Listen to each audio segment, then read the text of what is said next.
Hi, kindergartners. If you missed our lesson about including others and friendship, here it is. I hope you enjoy it. Thank you for watching. Today we're going to read a story about a little owl, a sweet little owl, who is feeling a little bit lonely. And we're going to talk about how we could be a good friend to the little white owl and to other students.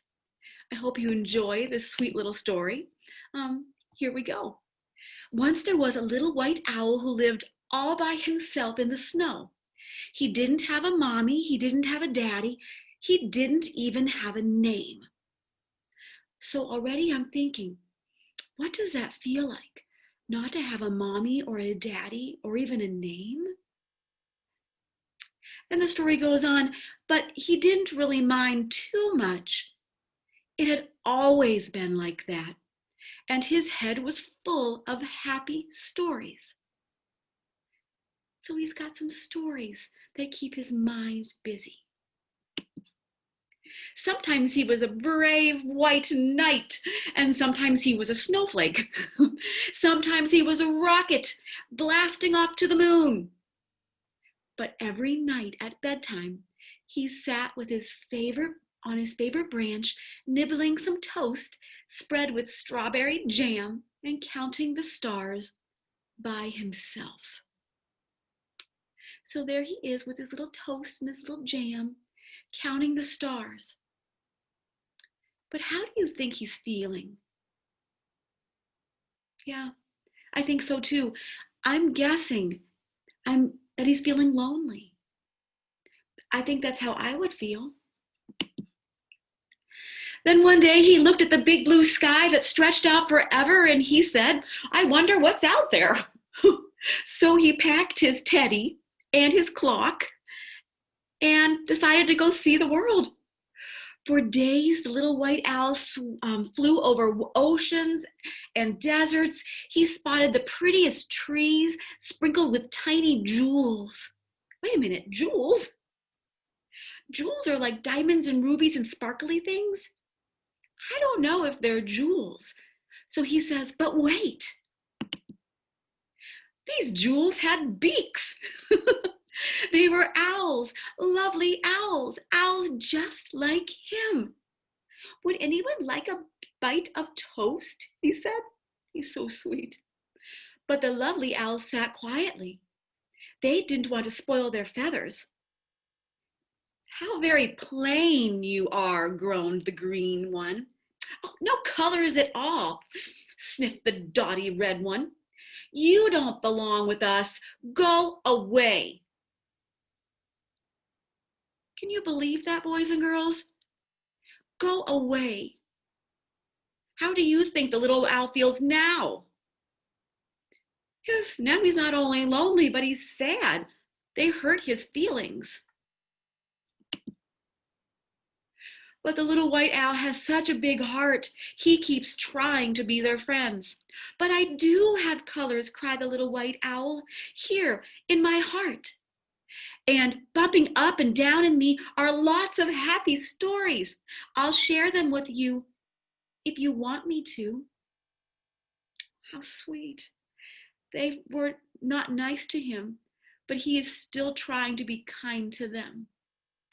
The owls sat and thought, they said. Well, a story might help pass the time. Fine, but just one, said the flowery pink owl with a yawn.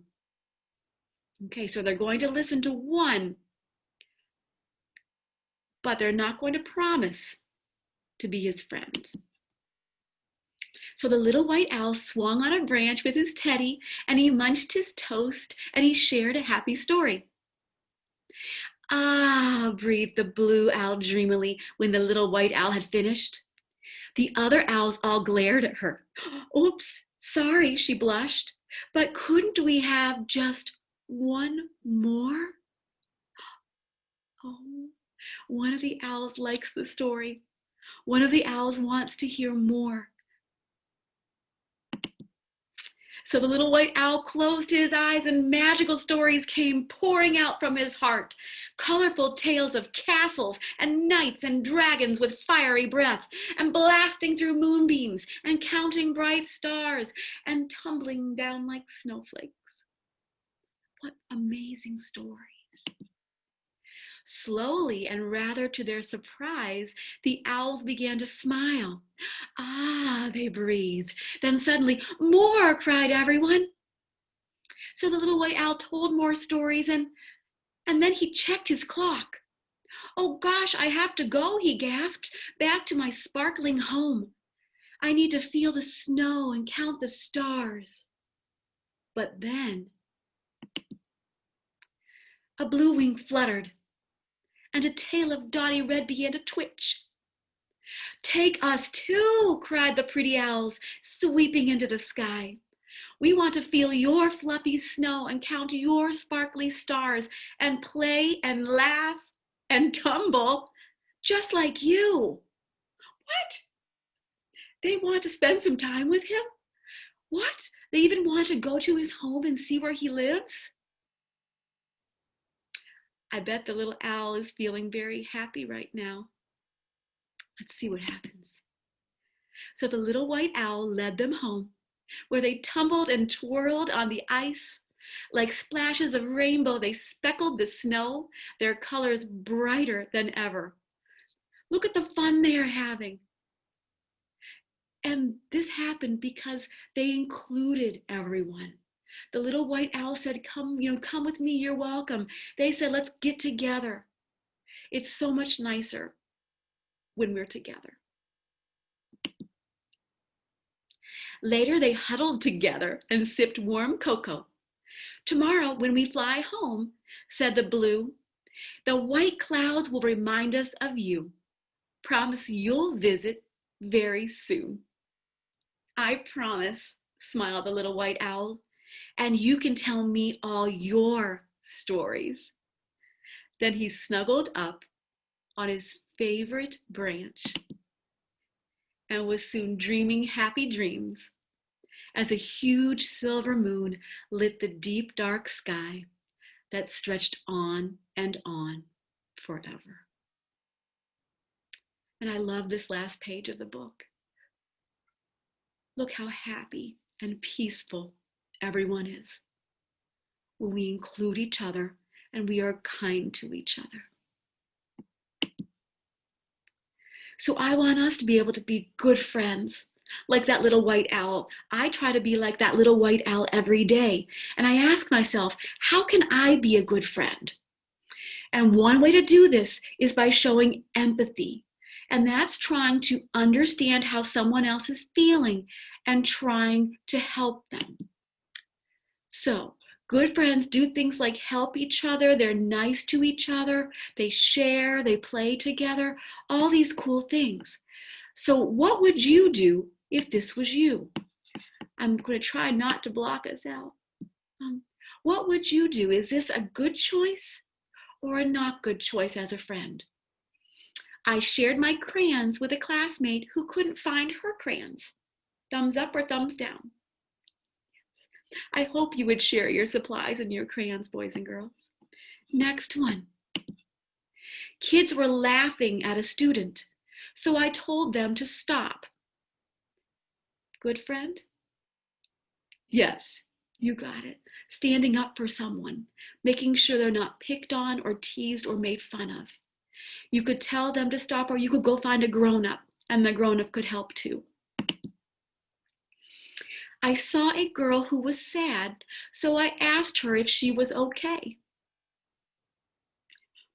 What a kind thing to do. You saw her face, you saw she looked sad, and you thought, I'm going to go see if she's all right.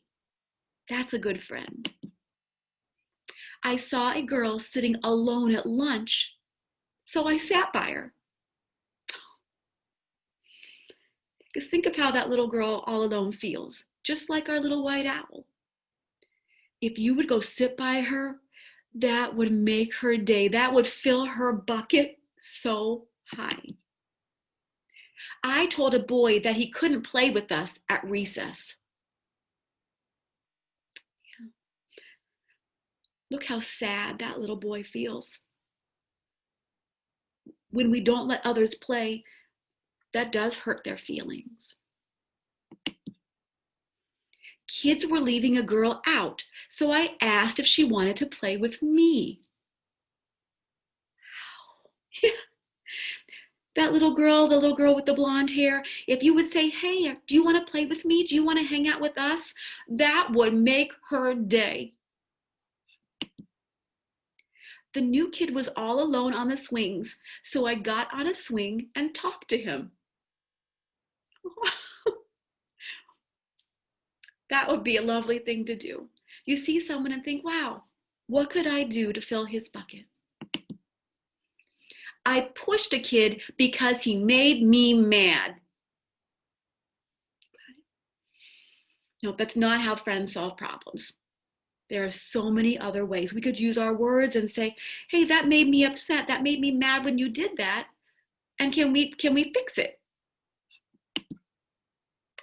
This is the last one. A little girl couldn't find her classroom, so I helped her find her teacher. And I know some of you have done that. I know some of you have helped other kids when they're feeling sad or they're feeling lost. That's wonderful. Kindergartners, you have done a super job. We are so proud of you. I love you, and I know the little owl loves you too. Thank you so much for joining our lesson. Please think about ways that you can include others. You can make sure everyone feels welcome, everyone feels cared about, everyone feels like they have a friend. You can be that friend to someone. Have a wonderful day.